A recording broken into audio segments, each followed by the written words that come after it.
يستخفون من الناس ولا يستخفون من الله وهو معهم إذ يبيتون ما لا يرضى من القول. تم لوگوں سے تو ڈرتے ہو لیکن اللہ تعالیٰ سے نہیں ڈرتے. اللہ تعالیٰ تم جہاں کہیں بھی ہو اللہ تعالیٰ تمہارے ساتھ ہے. اذ یبیتون ما لا یرضى من القول.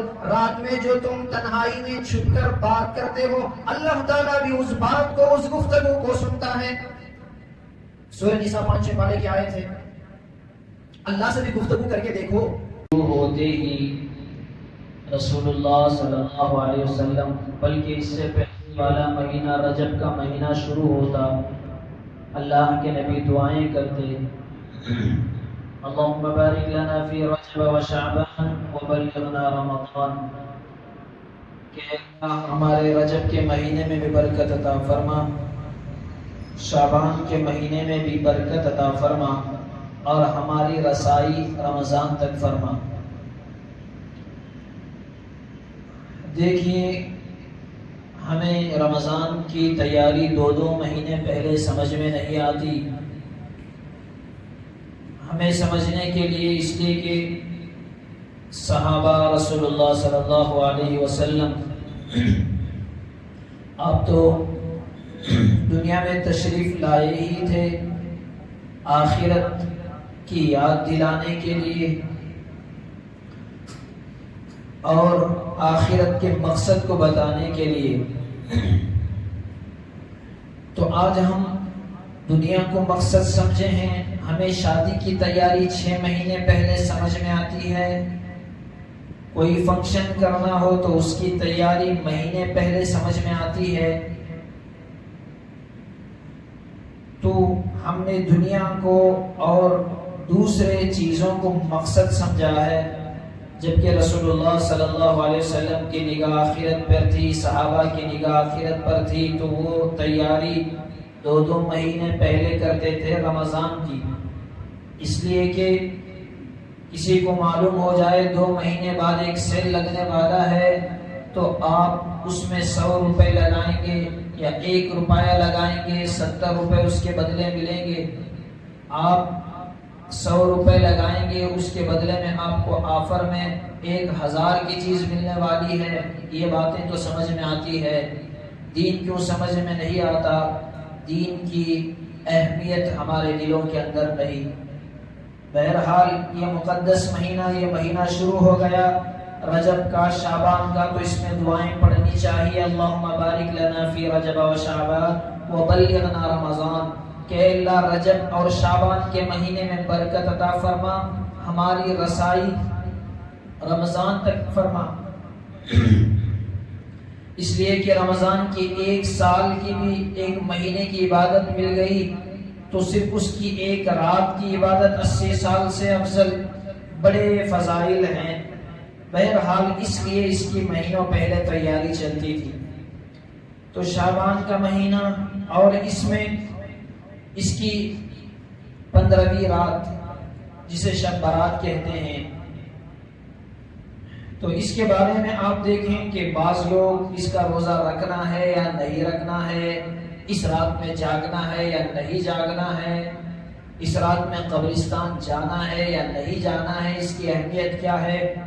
اس لیے کہ بعض لوگ اس میں ہیں جو صراحت سے اس کا انکار کرتے ہیں کہ شب برات کی کوئی حقیقت نہیں ہے, اور بعض لوگ وہ ہیں جو کہتے ہیں کہ شب برات کے اندر غلو زیادہ کرتے ہیں, یعنی نفلی جماعتیں منانا, صلاۃ التسبیح کی جماعتیں منانا, اجتماعیت کے ساتھ مسجد میں عبادتیں کرنا اور لوگ ایک جماعت بنا کر قبرستان جانا.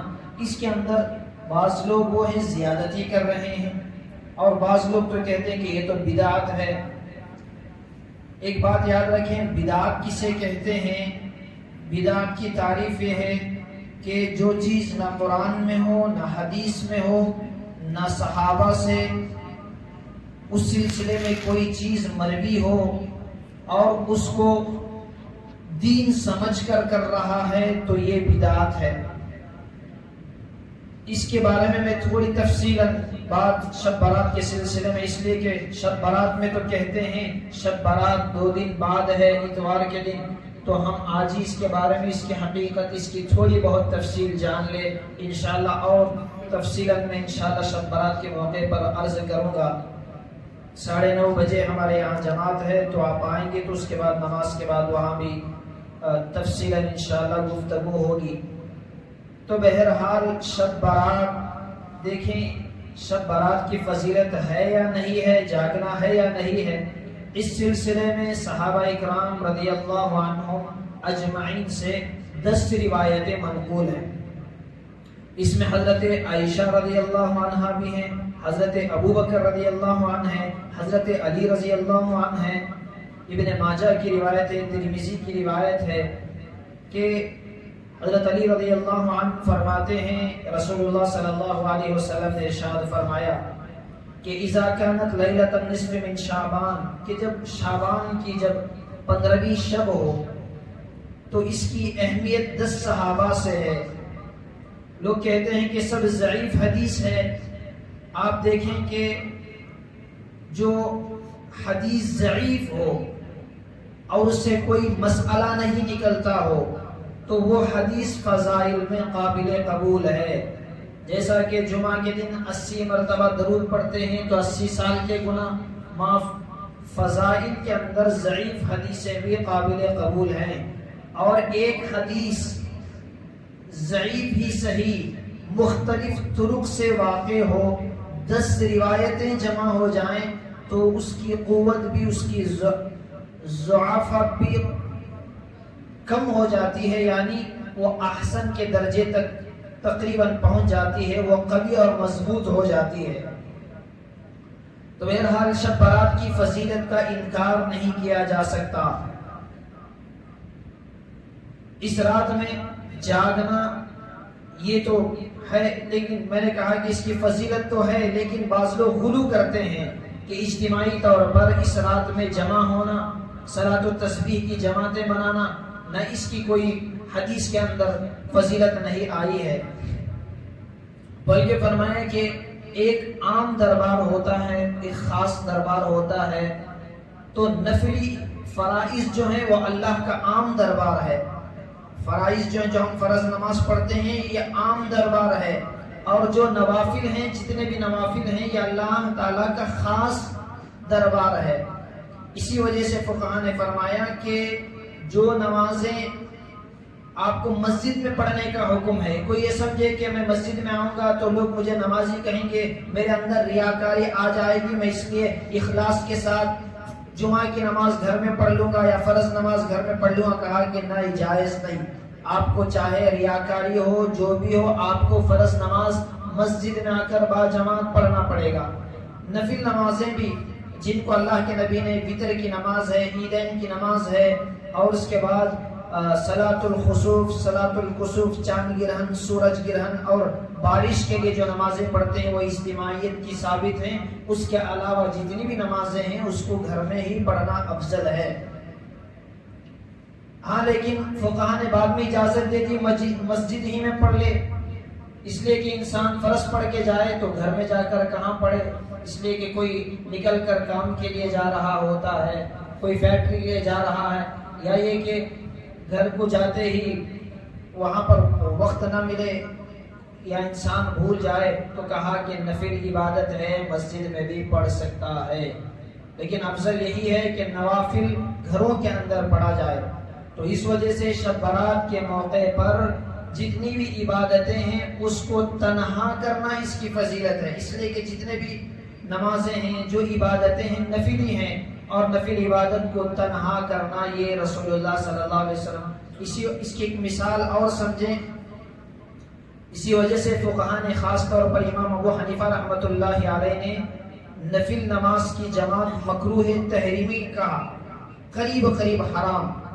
تو ظاہراً یہ لگتا ہے کہ یہ تو نماز کو جماعت کے ساتھ پڑھنے کو افضل چیز کو حرام کہہ رہے ہیں، لیکن اس کی حقیقت سمجھیں، اس لیے کہ جتنے بھی امام ابو حنیفہ کے مسائل ہیں فقہی اعتبار سے ان کو اول مرتبہ میں دیکھیں گے تو یہی سمجھ میں آئے گا کہ یہ تو خلاف نظر آ رہا ہے، لیکن اس کی تحقیق میں جائیں گے تو اس کی اصل سمجھ میں آئے گی۔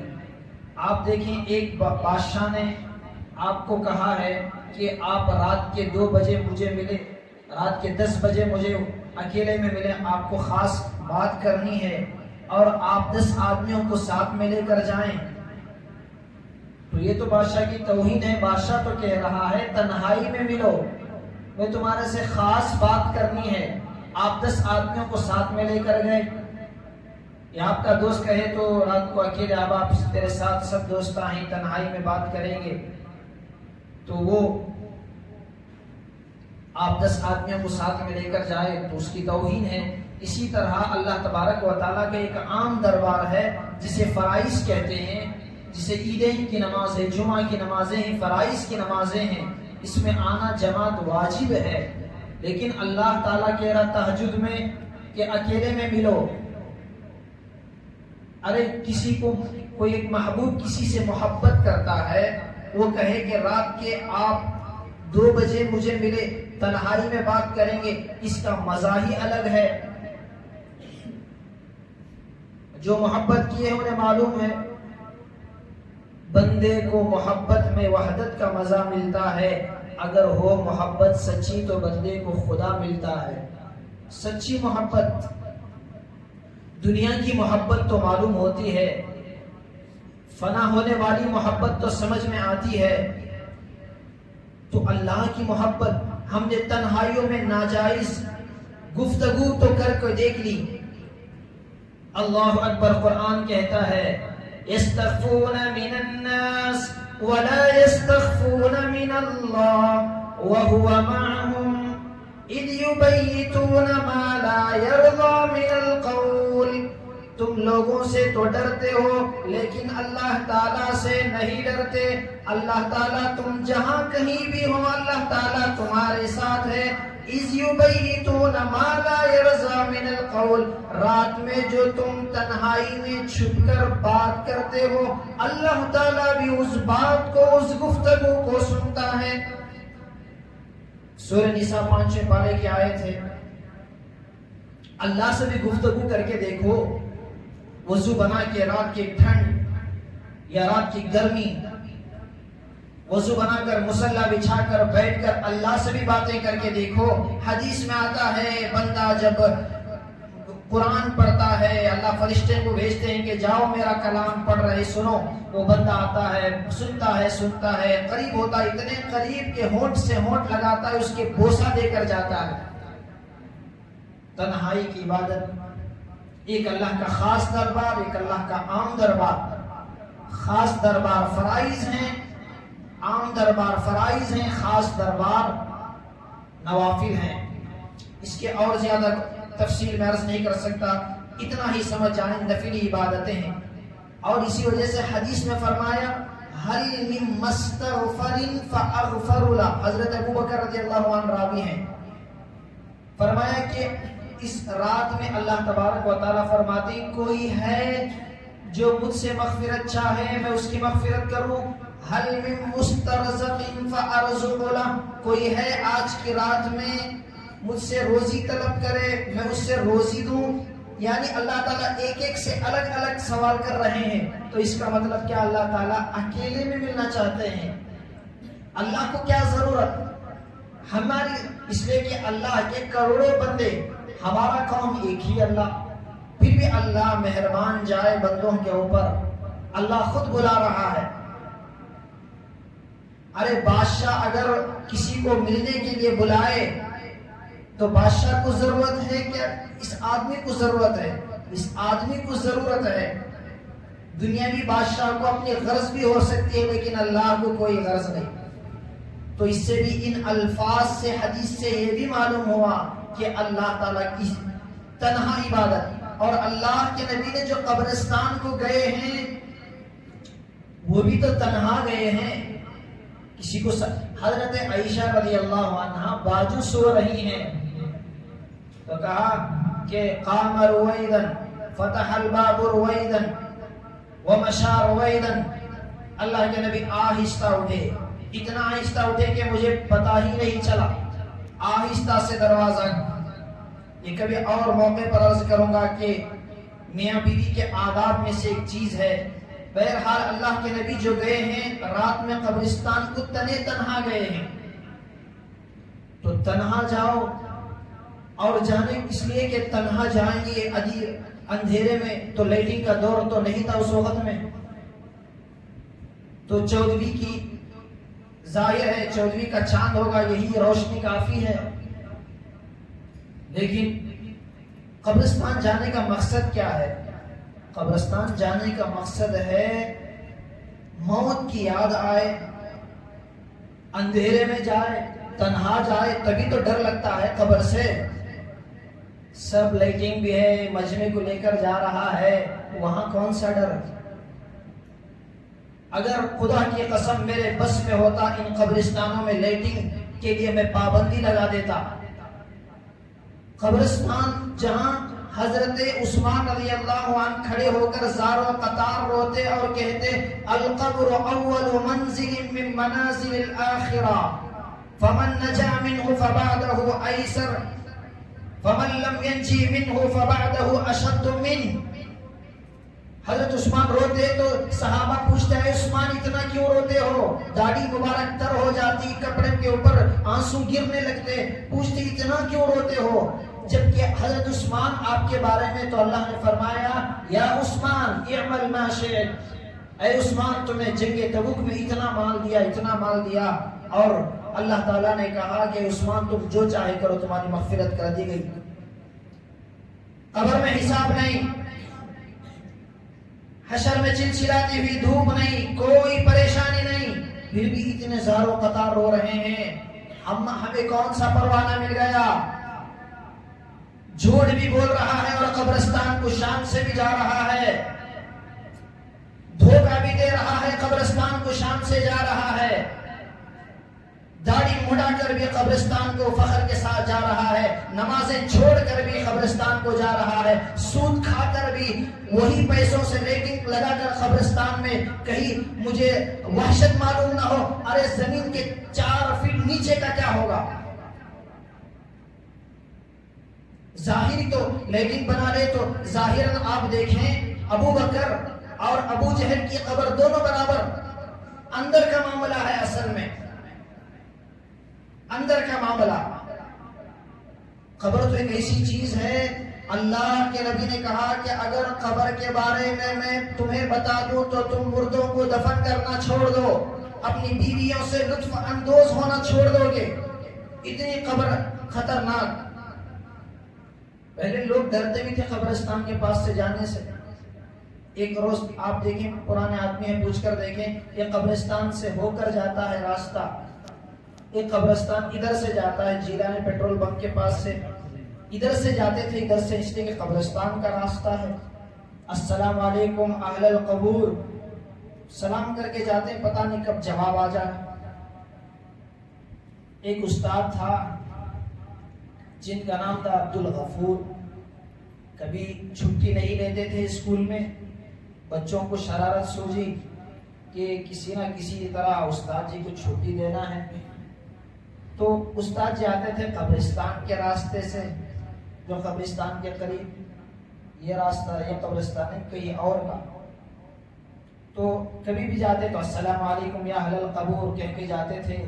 ایک بچے کو شرارت سوجی کہ استاد اتنی پابندی کے ساتھ آتے ہیں، چھٹی نہیں لیتے، قبر کے پیچھے چھپ کر بیٹھ گیا اور کہا، جب کہے استاد جی السلام علیکم یا اہل القبور، تو پیچھے سے بچے نے جواب دیا وعلیکم السلام یا عبد الغفور، تو استاد کے 8 دن کی چھٹی۔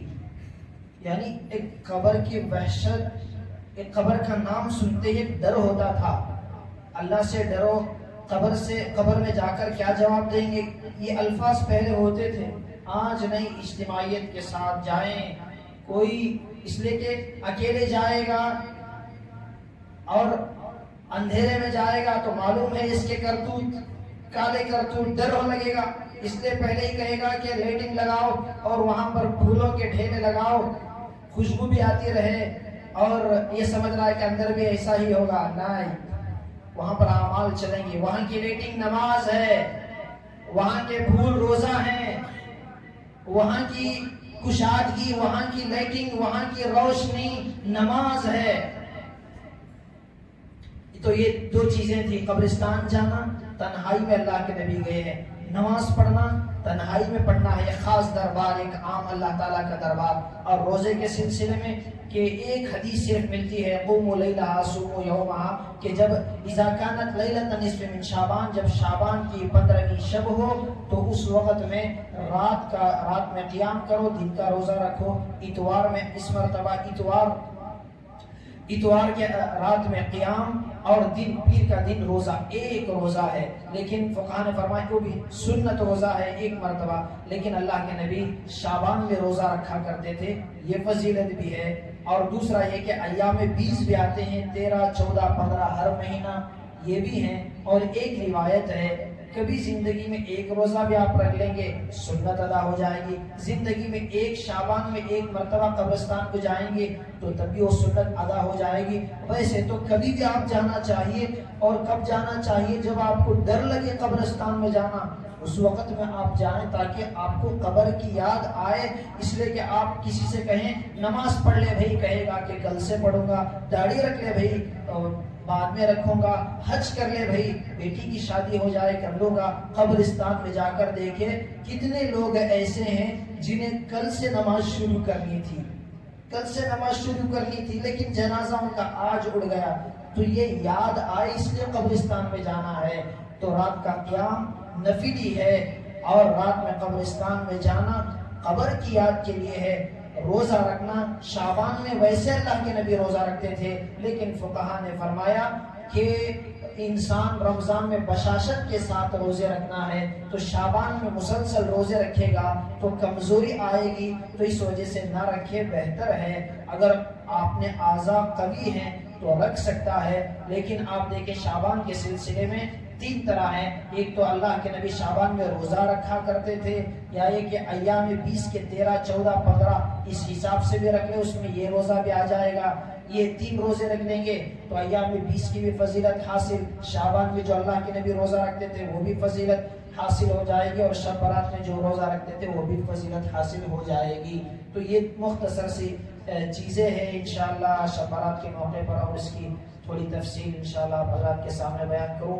خلاصہ کلام یہی ہے کہ اللہ تبارک و تعالی ہم سب کو آنے والی اس سے ایک اور یاد تازہ ہوتی ہے، رمضان میں راتوں میں جاگنا ہے، دن میں روزہ ہے۔ فقہاء نے فرمایا یہ بھی ایک شعبان اللہ دے کر گویا کہ رمضان کا ابھی سے ایک الرٹ کرا رہے ہیں کہ ایسے آپ کو دن میں روزہ رکھنا ہے، رات میں قیام کرنا ہے رمضان کے اندر۔ اللہ تعالیٰ رمضان کی یاد دلا رہے ہیں۔ اللہ تبارک و تعالیٰ سے دعا ہے اللہ تعالیٰ ہم سب کو بھی کہی گئی باتوں پر عمل کی اللہ توفیق عطا فرمائے۔ وآخر دعوانا